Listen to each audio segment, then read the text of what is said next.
7 de la mañana con 34 minutos, 7 con 34, como les decíamos, ya está aquí con nosotros Marcela Guiñaga, ex vicepresidenta de la Asamblea, ex legisladora, ex ministra de Ambiente y actual presidenta del movimiento político, ahora sí ya Movimiento Político Revolución Ciudadana, ¿no? Ahora ya, sí. Ya no es Fuerza Compromiso. Buen día a todos, y ya no ex, todo ex, no. Presidenta es que esa es la actual mejor del condición, pues, movimiento, la de ex, esa es la mejor condición. la presidenta actual del Movimiento Revolución Ciudadana, sí, lista 5. Muy bien, abogada, bienvenida. A ver, queríamos conversar con usted porque hay una crisis política y una crisis de gobernabilidad que yo coincido con Henry Kronfle, lo dijo acá en estos micrófonos hace unos días, se la fabricó el gobierno. El gobierno tuvo la posibilidad en mayo de alcanzar un acuerdo que le permita tener gobernabilidad y un manejo viable en la Asamblea con dos partidos políticos que tradicionalmente, digamos, saben hacer política, conocen de la política, el manejo político a la perfección. Pero decidió pactar con, además, quienes aparentemente y en teoría están en las antípodas ideológicas, ¿no? Con Pachacuti y la izquierda democrática, que ya vemos de qué van. Entonces, pero todo esto tiene un origen, y son las reformas al Código de la Democracia. Correcto.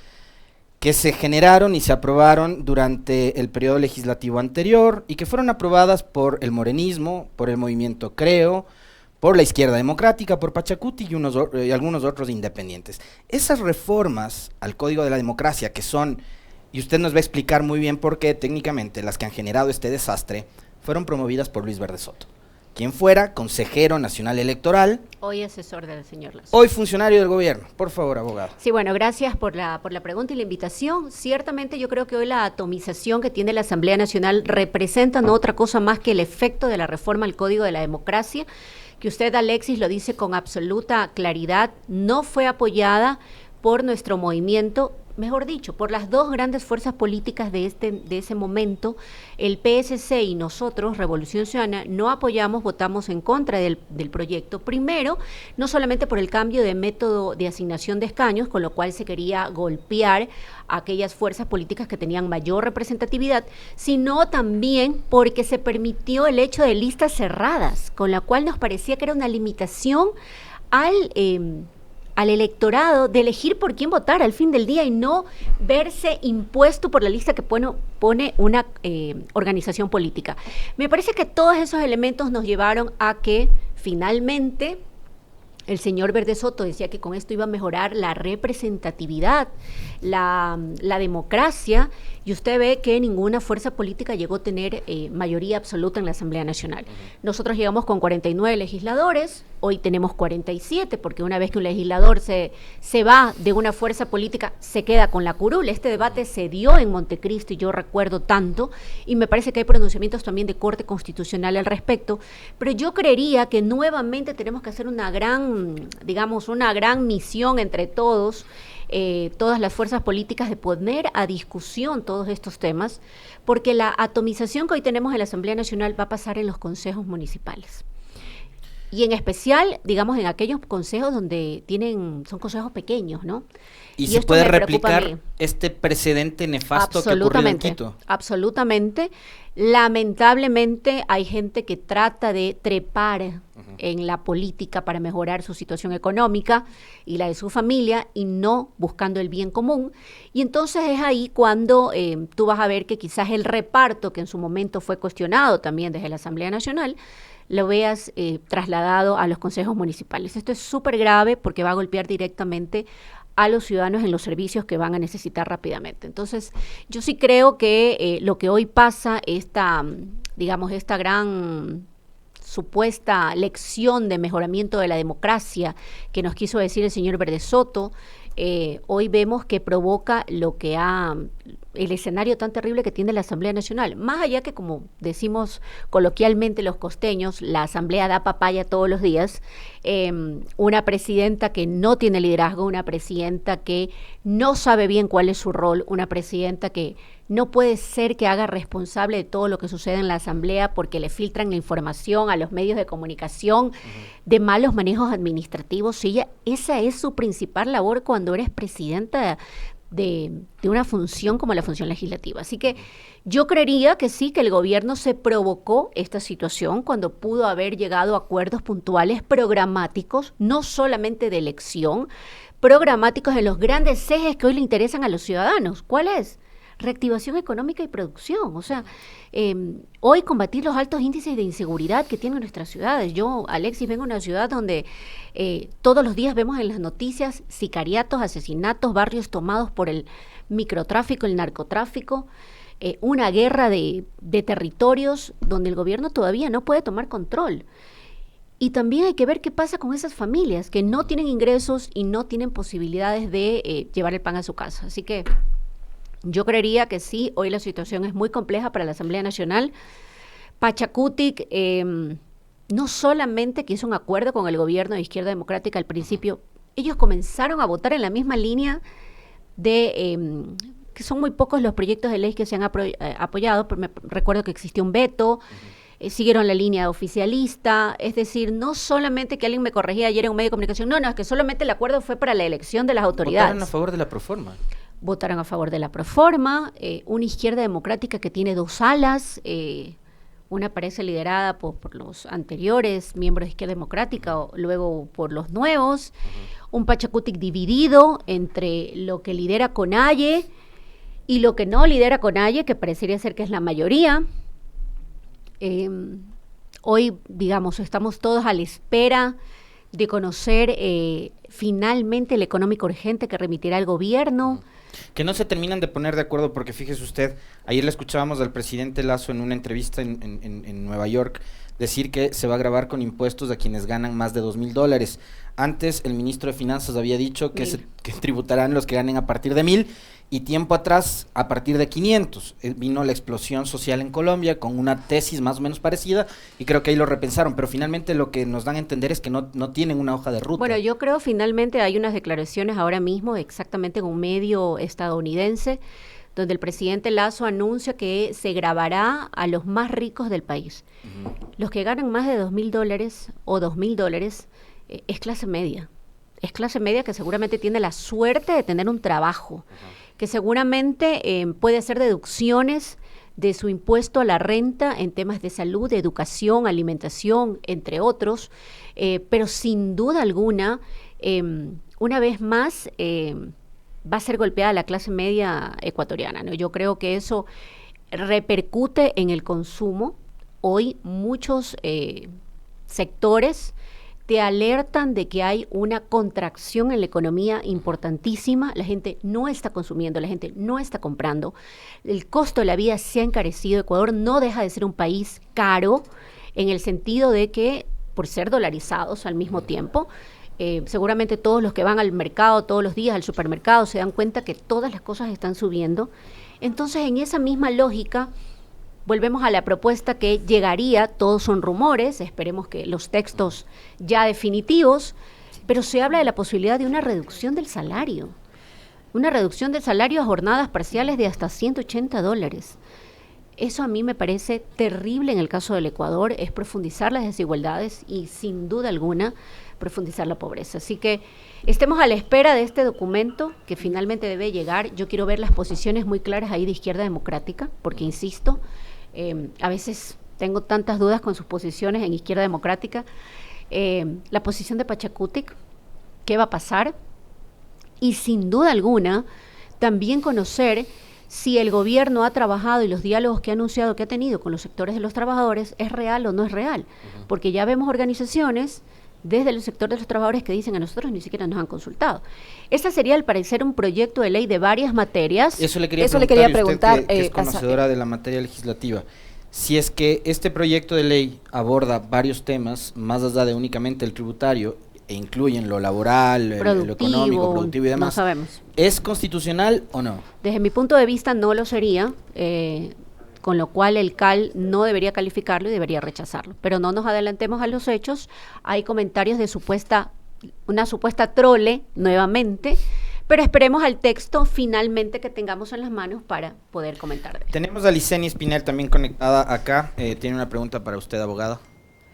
Abogada, buenos días, le saluda Licenia. Precisamente era por esta parte que le acaba de comentar ya Alexis, en el sentido de que si es una ley que contiene varias temáticas, esa ley ya sería, este megaproyecto ya nacería con inconstitucionalidad. En su experiencia como legisladora, ¿qué debería hacer la Asamblea? ¿Cuál debería ser en este caso el papel de la Asamblea? ¿Debería inadmitir este proyecto? ¿Cuáles son las opciones frente a la posibilidad de que este megaproyecto, como han dicho varios de los voceros gubernamentales, contenga tema tributario, de reformas laborales, entre otros, es decir, más de una materia? Bueno, creería en principio que la Asamblea y el Consejo de Administración Legislativa no debería calificarlo, es decir, no aceptarlo al trámite, sin que esto quiera decir que pueda la Asamblea, digamos, hablar de la inconstitucionalidad del mismo, porque eso no es su competencia.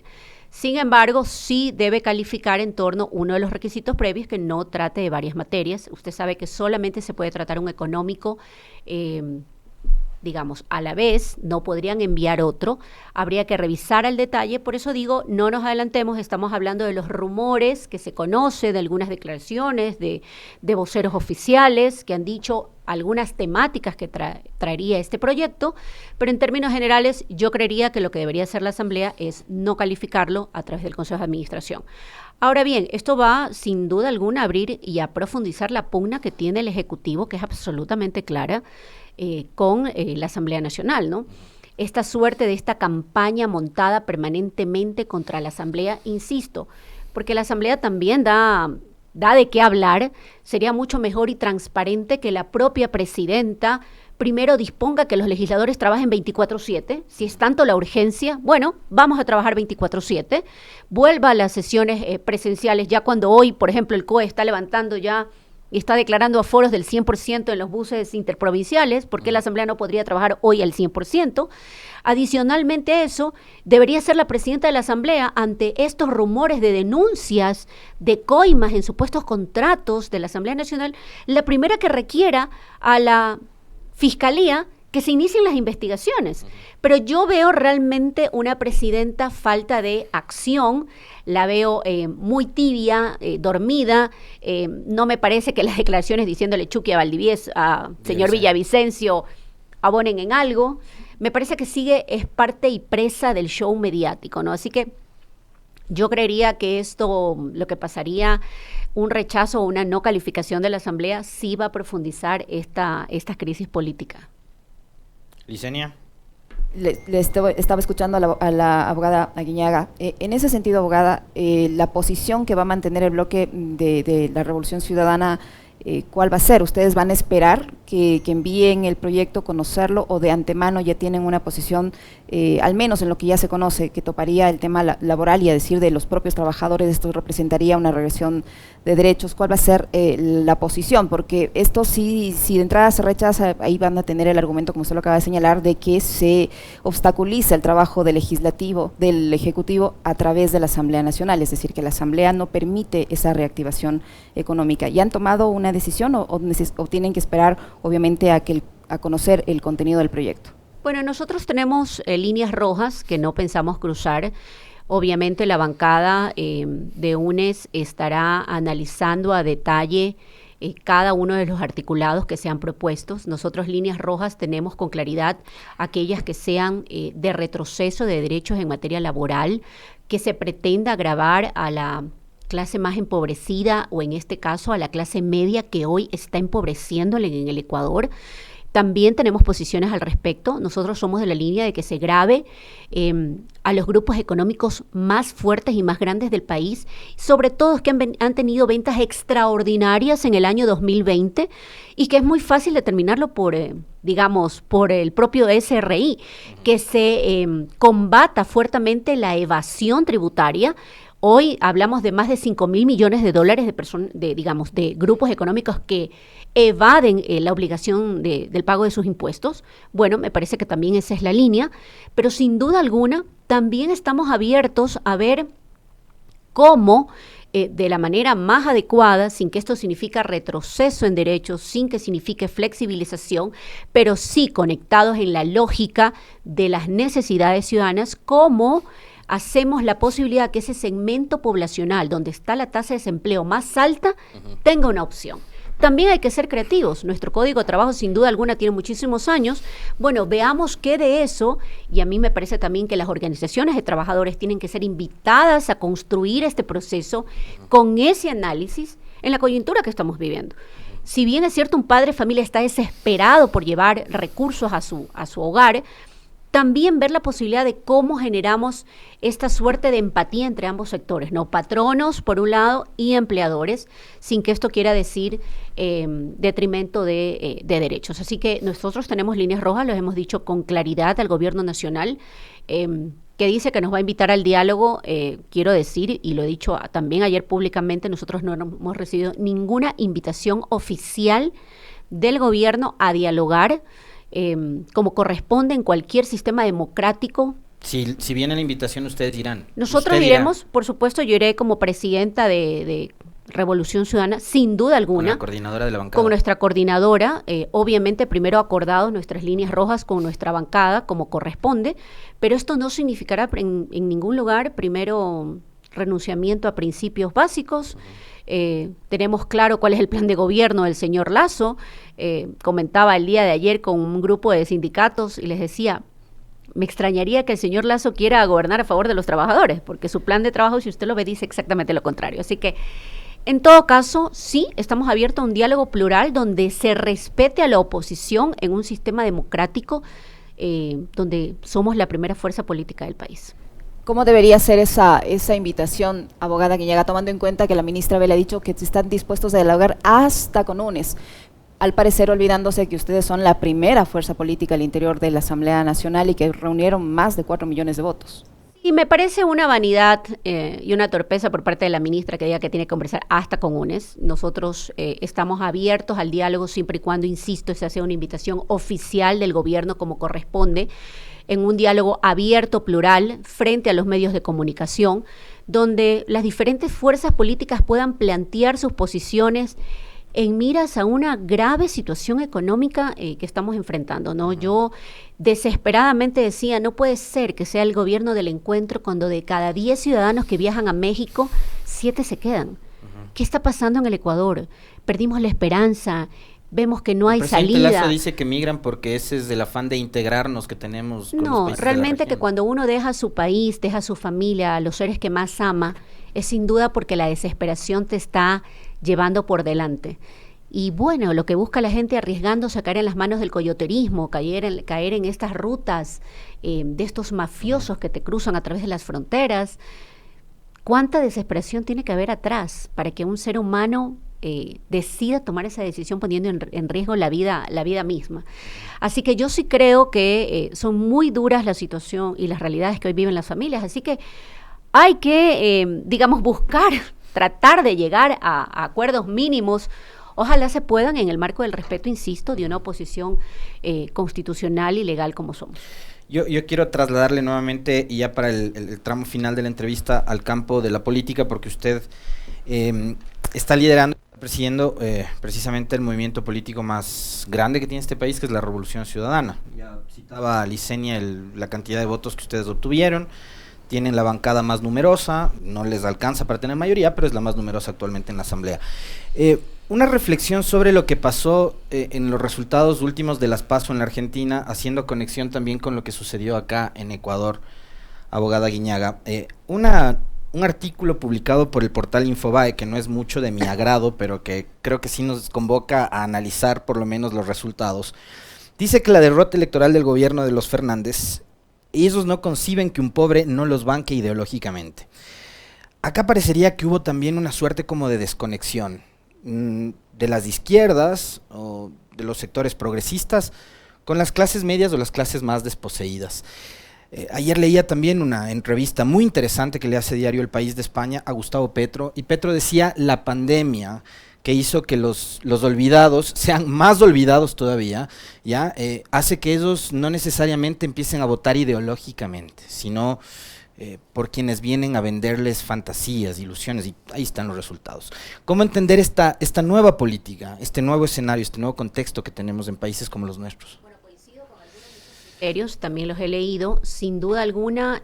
Yo creo que en el caso del Ecuador, primero y en nuestro caso muy particular, sí existió una desconexión más allá que con los sectores populares, con los sectores más vulnerables, con la clase media ecuatoriana. Y ahí yo me quiero detener un segundo para decir, sí, una clase media que es menos ideológica, y eso debe entenderlo la izquierda, porque la izquierda también se queda en esa fase muchas veces del autoflagelo, sin avanzar, sin entender también que la izquierda debe renovarse, que no significa claudicar en principios, porque tengo que resaltar esto cada vez que lo digo, porque si no comienzan algunos a darme duro en las redes sociales, sin que quiera decir claudicar en nuestras causas, en nuestras luchas, pero también entender, conectarse con las nuevas formas de causas que tienen los ciudadanos, quizás menos ideológicas, y en el caso del Ecuador, especialmente en la clase media, que hoy no puede pagar su vehículo, que hoy no puede pagar un crédito hipotecario, que hoy está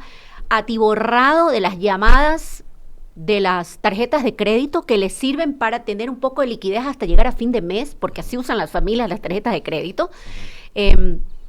Bueno, específicamente creo que sí, coincido con ese pensamiento. Hay que innovarse, hay que tratar de conectarnos, de leer más qué quiere ese electorado. En especial, yo siempre remarco en las entrevistas este electorado entre 18 y 35 años que ya representa el 40% del padrón electoral. Un electorado menos ideológico, un electorado más de causas, un electorado... que en esta última elección, por ejemplo, optó por candidaturas como Yacu Pérez o Javier Herbas. Votó por candidaturas de ruptura en términos generales, sí, que cambiaban los estereotipos, que tenían discursos relacionados, vuelvo a insistir, a causas, el ambiente, los mujeres, las mujeres, animales, las minorías. Sí, no es todo el electorado, sin duda alguna, pero es un electorado importante. Un político actual tiene que conectarse con estos temas, tiene que hablar de temas incómodos, así no le gusten. ¿Qué opina usted respecto de la despenalización del aborto en caso de violación? ¿Qué opina usted respecto de prácticas xenofóbicas? ¿Qué opina usted sobre comportamientos patriarcalistas que buscan incidir en violencia política para que cada vez hayan menos mujeres participando en política y no más mujeres participando en política? Estos son los temas que hay que preguntarle a los políticos. Y conecto una vez más, yo creo que aquí luego del post-pandemia, los olvidados siguen olvidados, pero hoy la clase media es la empobrecida. Y la clase media es la que se está trasladando a los indicadores de pobreza. Así que ahí debe estar nuestra prioridad para atender como fuerzas políticas que creemos en la justicia social. Abogada Aguiñaga, si bien finalmente consiguieron después de tantos intentos la calificación como organización política, usted habla de renovación. Esta renovación no pasa solo por las formas, sino por el fondo, como usted acaba de señalar. En ese sentido, ¿cómo está ya ha concluido la estructuración de la organización política a nivel nacional? ¿Se va a comenzar con la afiliación de los militantes? Porque muchos todavía deben estar dispersos, confundidos entre Revolución Ciudadana, entre el ex Compromiso Social, entre el mismo Alianza País. ¿Se va a trabajar en ese proceso por un lado y por otro? ¿Van a participar ya en las elecciones seccionales con candidatos propios en todas las provincias, en las provincias donde concentran mayormente el voto duro? ¿Cómo se están organizando para todos estos procesos? Bueno, sí, Licenia, alguien me decía, ¿cómo serán de los tiempos en el Ecuador apocalípticos que tenemos que alegrarnos que finalmente tenemos organización política? Sí, tenemos que alegrarnos porque esta batalla ha sido una batalla muy dura de 4 años. Hoy tenemos casa propia, tenemos colores propios, tenemos nuestra identidad propia y finalmente la Revolución Ciudadana es lista 5. Ya no somos la 35, no somos la 1, no somos Compromiso, somos Revolución Ciudadana lista 5. Ahora bien, en ese contexto, sí, una vez aprobada, me parece que la semana pasada nos aprobaron la reforma estatutaria. Nos corresponde próximamente primero ratificar los cargos de la directiva que fue electa en la convención pasada, porque hay algunas secretarías que cambiaron. Nos fuimos por secretarías temáticas, por ejemplo, Secretaría de las Mujeres y la Diversidad, Secretaría de Pueblos y Nacionalidades Indígenas. Nos fuimos también por reconocer finalmente una estructura de jóvenes al interior de nuestra organización política. Nuestra posibilidad de mantener acuerdos con otros movimientos o partidos ideológicamente en los cuales tengamos coincidencia, como tener una Secretaría de Relaciones Internacionales, que a mí me parecía un elemento importantísimo. Bueno, nos toca solucionar esto en los próximos días. Hay una disposición transitoria que le da la facultad al Buró Nacional para tomar estas decisiones ir hacia los encargos de las direcciones provinciales, distritales y de circunscripciones en el exterior. ¿Por qué? Porque muchos de nuestros directores han renunciado. Posteriormente ir hacia una afiliación masiva, sí, comenzar a contarle a todos los militantes que ya no estamos en la 35, que vaya y haga el trámite en el CNE y desafíliese de la 35 y que estamos en lista 5. Así que esto es lo que vamos a hacer. Esto nos tomará estos meses hasta el mes de diciembre. En el mes de enero y paralelamente estamos trabajando en elegir listas de precandidatos a las seccionales sin que esto nos distraiga en tener la mirada ante una posible consulta popular, que también cabe ponerlo en el tablero. Adicionalmente a esto, digamos, tener la casa lista, preparada. En estos días yo he estado mucho encargada de temas muy administrativos realmente, poder poner todo en orden, de manera que comencemos a medir, a hacer acuerdos en qué provincias iremos en alianza, en qué provincias correremos solos. Ojalá en provincias tan grandes como Pichincha, Manabí y Guayas el progresismo pueda tener una gran alianza que permita la no división del voto. Esto me parece que es un elemento importante, pero sí, disputaremos todas las provincias del país, en especial aquellas donde está nuestro voto duro. Usted citaba hace un momento el tema de la consulta popular. A mí tampoco me queda claro hacia dónde apunta el tema de la consulta, qué temas se podrían incluir. Fíjese que hablaban de dolarización y yo soy de los que cree que si uno quiere poner en riesgo la dolarización, sométala a una consulta popular, pues, ¿no? Porque acá dijeron que el dinero electrónico iba a eliminar la dolarización y demás, pero una consulta popular sería la mejor vía para poner en riesgo ese sistema. Como UNES, ustedes han planteado que a través de una enmienda se incluya la dolarización en la Constitución, lo cual me parece que es lo más viable y lo más expedito. Pero, ¿qué temas se podrían plantear en consulta con un escenario como este, abogada? Y le planteo otra cosa adicional, con respecto de las reformas al Código de la Democracia. ¿Debe haber un reordenamiento del sistema de partidos políticos? Absolutamente, totalmente de acuerdo. Tenemos 21 organizaciones nacionales y me parece que 70 partidos provinciales y como 120 movimientos locales. Es una locura. Yo creería que sí, que hay que ser mucho más rígidos en la organización y en el registro de movimientos, sin que esto quiera decir impedir la participación de ninguna fuerza política. Y se lo digo desde el viacrucis que nosotros vivimos. Adicionalmente a esto, en esta pregunta, yo creería que el gobierno tendría que hacerlo muy rápido porque el oxígeno de la vacunación se le acaba. No es menor que el mayor desafecto de la población está en la costa. Eso también hay que medirlo. Adicionalmente a eso, yo sí creería que el gobierno puede hacer una jugada estratégica de preguntar algo para golpear a la función legislativa. Hoy, con los números caídos, con desprestigio de corrupción, con desprestigio del reparto, de diezmeros, que le cobran hasta coima al señor que le pone el café, la cajita, la maquinita para que usted compre el café. Es una pregunta ganadora. ¿Usted quiere que baje el número de 137 legisladores a 70 y se vuelva 2 cámaras y elijamos senadores? ¿Sí o no? Yo le aseguro que la gente va a contestar que sí. Entonces puede ser una pregunta ganadora para evitarse una muerte cruzada. Puede ser una teoría estratégica. Yo estaba analizándolo con alguien que lee muy bien la política y no me parece descabellada. Podría poner una pregunta sí para poner otras que no sean tan, digamos, tan apetecidas o tan socialmente aceptadas por la población. No creería que se jugaría temas laborales, porque yo creería que la gente ahí le votaría en contra.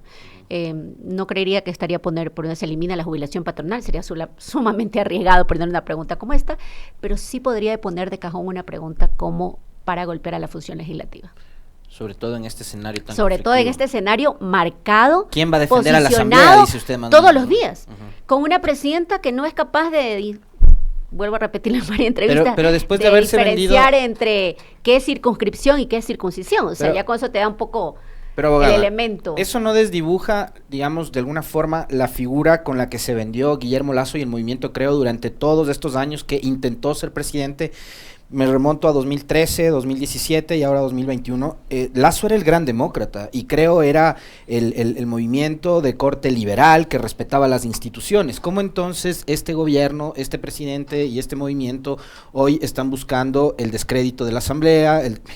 Y no es solo la Asamblea, porque acá hay una estrategia para desprestigiar a todo lo público que viene ya desde hace rato. Sí. Asamblea, Contraloría, Defensoría del Pueblo, etcétera, etcétera. Bueno, es que una cosa es ser candidato o eterno candidato y otra cosa es ser gobernante. Y ahí, en ese concepto, el propio golpeado por las reformas al Código de la Democracia es Creo. Y Creo votó por eso, a cuenta de, poder, según ellos, poner equilibrio entre las diferentes fuerzas políticas y en especial con aquellas que tenían un voto duro como la nuestra. Así que yo sí creería que es la realidad. Es una cosa, es ya sentado en Carondelet y veamos cómo va a actuar en los próximos días. Pero hagámosle este seguimiento, sin duda alguna golpearán a la función legislativa. No sé si Licenia tiene alguna pregunta ya para cerrar.